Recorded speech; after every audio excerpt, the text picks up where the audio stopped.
দেব দেব নিরঞ্জন পুণ্য শ্রবণ কীর্তন গোবিন্দ গোবিন্দ গোবিন্দ অদূরবর্তী লক্ষ্মী সন্ধ্যা হেমন্ত প্রায় গোবিন্দ গোবিন্দ গোবিন্দ অদূরবর্তী ଗୋବିନ୍ଦ ମୁଁ କଣ ଜାଣିବାକୁ ଚାହୁଁ ତୁ ଏ କୂଳଟାକୁ ବିନାଶ କରିଦେଲୁ। ଆରେ ଏତେ ବଡ ନଗର ଏଇ ଦ୍ୱାରିକାକୁ ଏତେ ବଂଶଜ ମାନେ ଅଛନ୍ତି। ଭଗବାନ ଗୋବିନ୍ଦଙ୍କର କେତେ 16,100 ରାଣୀ ଥିଲେ ପାଟରାଣୀ।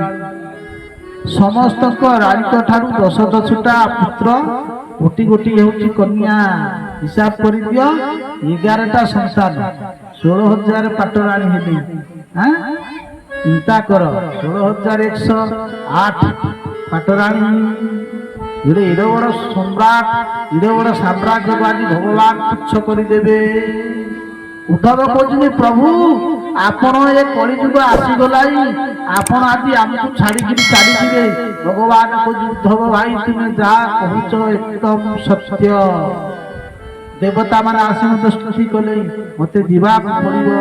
ଉଦ୍ଧବ କହୁଛନ୍ତି ପ୍ରଭୁ ଯଦି ତୁମେ ଚାଲିଯିବ, ଯଦି ତୁମେ ଯିବ ମତେ ସାଥିରେ ନେଇକି ଯାଅ। ଭଗବାନ କହିଲେ ଭାଇ ତୁମେ ଯିବ ନାହିଁ, ତୁମେ ରହିବ। କହିଲେ କାହିଁକି? କହିଲେ ଭଗବାନ ଉଦ୍ଧବ କହୁଛନ୍ତି ପ୍ରଭୁ ଯଦି ତୁମେ ଚାଲିଯିବ କଳିଯୁଗ ଆସିବ, କଳିଯୁଗରେ ଲୋକମାନେ କଳୁଷିତ ହେଇଯିବେ।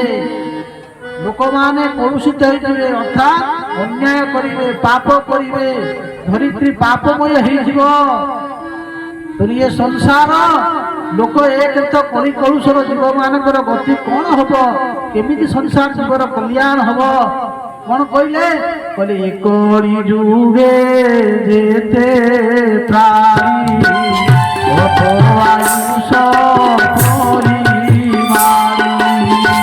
গোবিন্দ গোবিন্দ গোবিন্দ অদূরবর্তী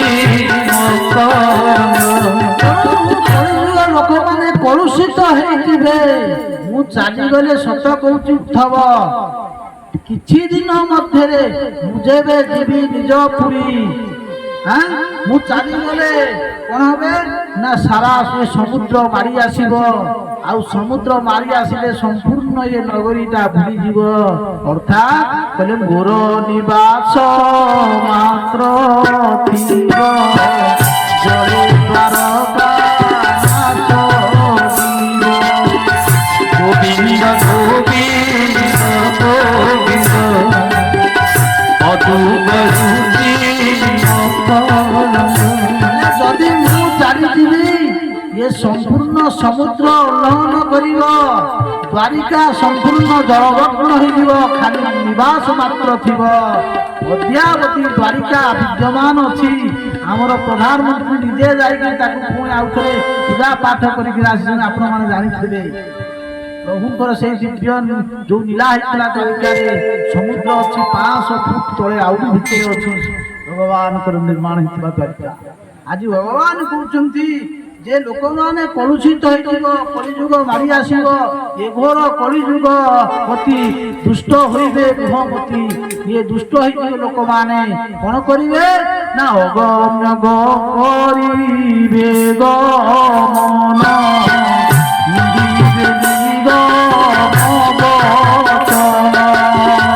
গোবিন্দ গোবিন্দ গোবিন্দ অদূরবর্তী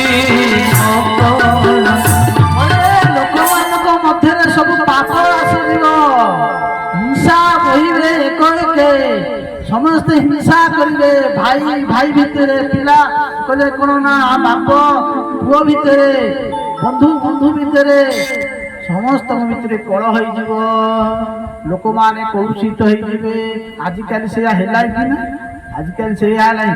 ଆଗ କାଳରେ ଶାଶୁ ଶ୍ୱଶୁର ମାନଙ୍କୁ ପିଲାମାନେ ବୋହୂ ମାନେ କେତେ ସମ୍ମାନ ଦଉଥିଲେ। ଆଉ ଆଜିକାଲି ମାନୁନାହାନ୍ତି ପୁରୁଣାଟା କୁଆଡେ ବି ଚାଲିଗଲାଣି ଶାଶୁ ଶ୍ୱଶୁର ଦେଖିଲେ ଉରୁଣାଟି ବି ଆଉ ପଡୁନାହିଁ এই প্রকার ହେଇଗଲାଣି ଅର୍ଥାତ୍ ଇଏ ଭୟଙ୍କର କଳିର ଏ ସବୁ ଗୋଟେ ଗୋଟେ ଲକ୍ଷଣ ବେଦବ୍ୟାସ ବି କହିଥିଲେ କହିଲେ କଳି ଯୁଗ ଯେତେବେଳେ ଆସିବ ରାଜା ତୁମେ ଜାଣିବ ଏଇ ଲକ୍ଷଣ ଦେଖାଯିବ କଣ ନା କହିଲେ ଅଟଶୂଳା ଜନପଦା ଶିବଶୂଳା ବିଜାତୟ কামিন্য কেশ শূন্য সম্ভবন্তি কলৌব্য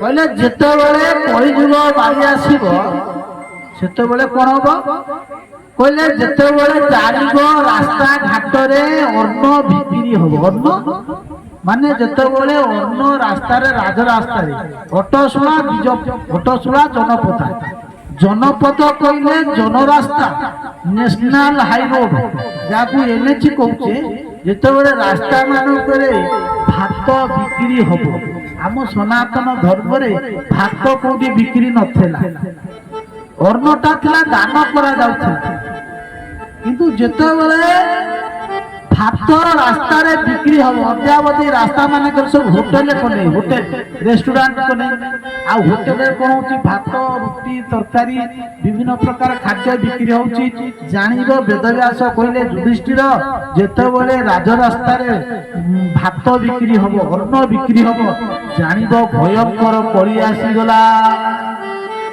कहले आउ कोन देखिले जानिबो अटशूला जनपदा शिवशूला विजातय बोले शिव कन्ने होची कोन वेद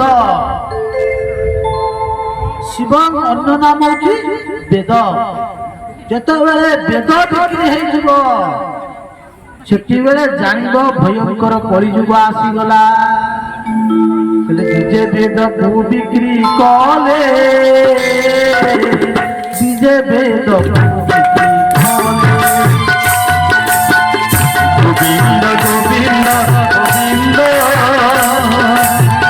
कत बड़ुती महतरम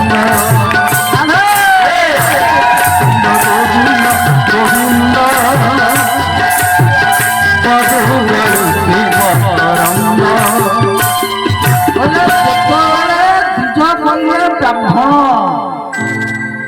ब्राह्मण जेतेबेले वेद को बिकिब जानिब भयंकर कଳି आसीगला कौन आउ कौन कଳି लक्षण जोनि की बिकिले कामी हेमंत गोविंद गोविंद गोविंद कत बड़ुती